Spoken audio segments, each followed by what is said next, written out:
ingorane n'urujijo mana vuga nahumure mu majwi numva nanizirambona ibyo wakoze kera n'ubirashoboka.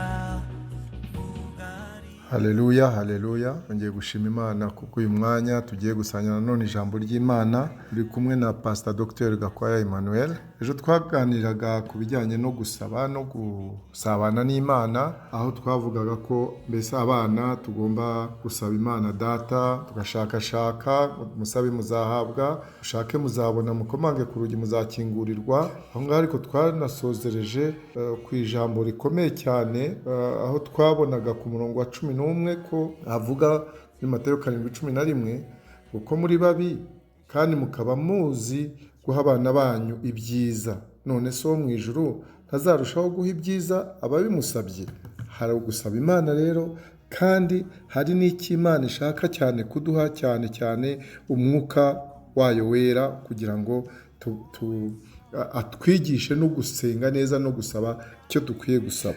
Uyu munsi rero tugiye kureba muri Zaburi 103 umurongo wa 13, uravuga ngo nk'uko se w'abana abagirira ibambe niko Uwiteka arigirira abamwubaha. Amen.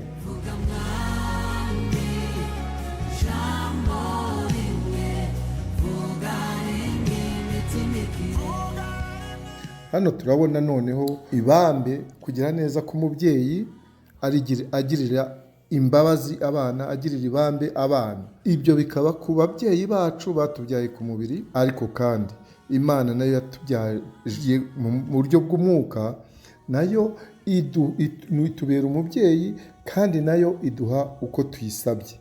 Ntabwo tugomba kujya imbere y'Imana tuyisaba gusa ibiva mu kaboko kayo, ahubwo tugomba kujya imbere yayo tuyisaba dushaka kureba mu maso hayo. Uwiteka rero ni nka se w'abana, ni se w'abana, ni data wa twese, kandi agira imbabazi nyinshi cyane, kandi izo mbabazi zagira iteka n'iteka. Ubwo rero icyo twibaza tubona muri uriya murongo ngo ni ko Uwiteka arigirira abamwubaha. Ese ujya wumva ko ugomba guhitamo kumvira Imana, kubaha Imana? Abamwubaha ni ukuvuga abakora ibyo abategeka, abakora imirimo yaduteguriye kuva mu iremwa ry'isi.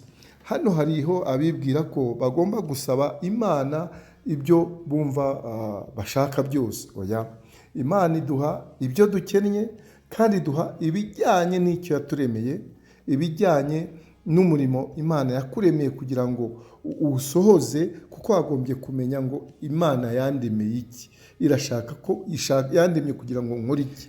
Icyo gihe rero iyo usabye utegereza igihe cy'Imana, igihe cy'Imana ko kigera. Igihe cy'Imana rero iyo kigeze, uri mu murimo uko yaguteguriye, wasabye bijyanye n'ubushake bwayo, kuko Imana ishaka ko dusaba dukurikije ibyo tugiye gukora, icyo yaturemeye. Imana rero ibabarira ibyaha, kandi ikababarira gukiranirwa kwacu kose, ikatubarira ibicumuro, byaba ibyo mu tekerezo, byaba n'ibyo dukora ari ibikorwa bibi. Ibyo byose ibibabarira abemeye kandi bakizera Yesu Kristo. Haleluya. Kuko ngo bamwemeye bose yabahaye ububasha bwo kuba abana b'Imana. Kangurira rero buri wese kugira ngo abe umwana w'Imana, kugira ngo ashobore gusaba umubyeyi we Data, nk'uko se w'abana bagirira ibambe, niko Uwiteka arigirira abamwubaha. Abamwubaha rero, abamwumvira, ni abo ngabo bihana ibyaha byabo, bakakira Yesu Kristo nk'umwami n'umukiza wabo. Abo ngabo rero iyo basabye arumva, ariko abandi abatarihana ngo ni nikiza, kuko gusenga Imana ni ikizira mu maso y'Uwiteka. Tugomba rero kwakira urukundo rw'Imana, tukakira kugira neza kw'Imana, kugira ngo tugire urukundo mu mitima yacu, umwuka wera abane natwe buri gihe, kugira ngo dushobore kwakira imbabazi z'Imana. Uwiteka abagirire neza kandi abahe umugisha mu izina rya Yesu. Amen, amen, amen.